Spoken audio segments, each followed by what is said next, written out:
Hey everyone, what would you say if I told you that Trump's tweets costed you $500 billion?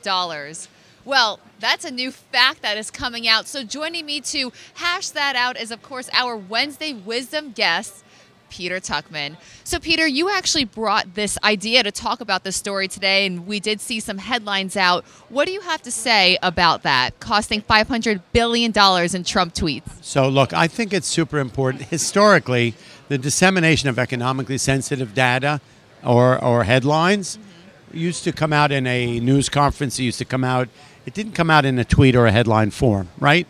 And I think that we've seen over the last 2 years, specifically relating to the Chinese trade and tariff story, that the market and the president's way of giving out information that's really economically sensitive in the form of a tweet has cost the market a lot of money, right? It's really very hard, and I see it down here, for traders and investors and portfolio managers to actually be making bets on trading the market on fundamentals, investing long-term in companies on fundamental data when we are only a tweet away from a 1,000-point move. In the beginning of the 18 months ago when the China story came out, and we've seen 18 months of deal, no deal, deal, no deal, we've seen the market move radically around these stories. I kind of think there's some wild trades going on around those stories, but don't hold me to it. But at the end of the day, it's irresponsible to disseminate information that way. It should be done in an orderly fashion or wait until the deal is done. Jamie Dimon in September talked about the fact that it's such an unknown and it's been going on for so long that it's actually affecting our ability to predict earnings and guidance going forward because we don't know. Do we have 300 billion in tariffs? Do we have 150 in tariffs? Is it September 15th? Is it December 15th?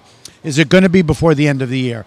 Yesterday, the president abroad for the NATO conference happens to be being interviewed. Someone asked him a question about about December 15th, increase or decrease in tariffs and or a deal. And he said, you know what, in passing.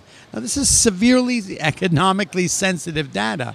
He said in passing, you know what, I'm not clear about it, but I don't think we should have a deal till 2020. That caught everyone off guard. That sent the market down 500 points.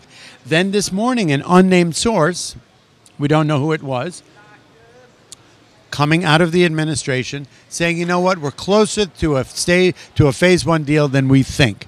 And the market is now back up 200 points. If I were to present that to you, you'd go, that's kind of crazy.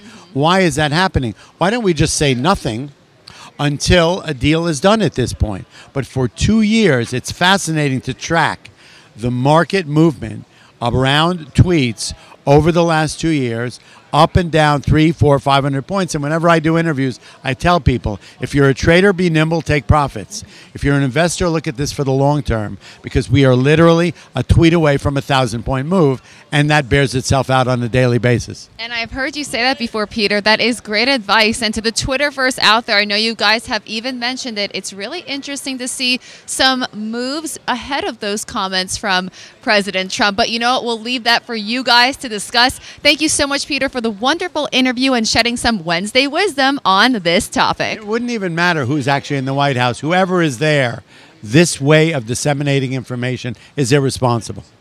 Nonpartisan. I love you. And you got a spanking. Oh, stop the madness. Thank you so much, Peter. That is Peter Tuchman here on a Wednesday at the New York Stock Exchange.